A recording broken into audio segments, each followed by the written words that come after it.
হয়তো 1-2 ম্যাচ পরে ফিজ আসবে। তো সেক্ষেত্রে আসলে বেস্ট ইলেভেনে কী হবে না হবে ম্যানেজমেন্ট ভালো জানে। তারপরে হ্যাঁ, অবশ্যই আসলে সত্যি বলতে আজকে অনেক নার্ভাস ছিলাম। যদি এর আগে কখনো ইন্টারন্যাশনাল ম্যাচ খেলেছে নার্ভাস ছিলাম না, যেহেতু আসলে আমার জন্য ভালো করাটা খুব গুরুত্বপূর্ণ ছিল, যেহেতু হয়তো 1-2 ম্যাচ পরে ফিজ আসবে। তো সেক্ষেত্রে আসলে বেস্ট ইলেভেনে কী হবে না হবে ম্যানেজমেন্ট ভালো জানে। তারপরেও আমার জন্য খুব চ্যালেঞ্জিং ছিল। তো আলহামদুলিল্লাহ চেষ্টা করেছি ভালোটা দেওয়ার, তো ইনশাল্লাহ মোটামুটি হয়েছে। যদি আরও ভালো করতে পারতাম আরও ভালো লাগতো, যেহেতু আরও 4টা ম্যাচ সুযোগ আছে। তো চেষ্টা করবো এর থেকে আরও বেশি ছাড়িয়ে যাওয়ার।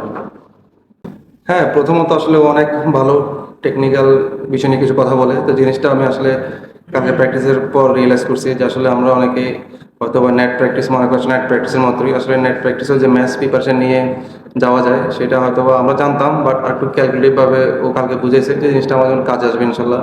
ইন নেক্সট প্র্যাকটিস সেশনে আমি ওভাবে ব্যাট করার চেষ্টা করবো, সেটা প্র্যাকটিসে হোক আর ম্যাচে হোক।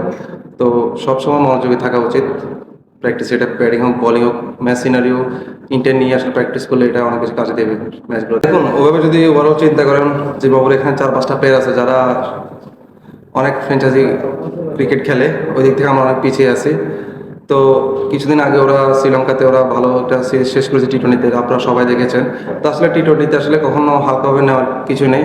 আপনি যদি কিছুদিন আগে দেখেন, গত পরশু সম্ভবত ওয়েস্ট ইন্ডিজ এ টিম হেরে গেছেন নেপালের সাথে। তো টি-20 ক্রিকেটটা আসলে যেদিন ভালো যাবে তো সেই জিতবে। টি-20 ক্রিকেটে খুব বেশি ভালো দল খারাপ দলের কম্পেয়ার করার সুযোগ নেই, কারণ প্রথম 6 ওভারে এগিয়ে থাকলে সেটা ব্যাটিং হোক বলিং হোক জয়টা তাদের জন্য কিছুটা ইজি হয়ে যায়, যেটা আজকে আমরা করেছি প্রথম 6 ওভার।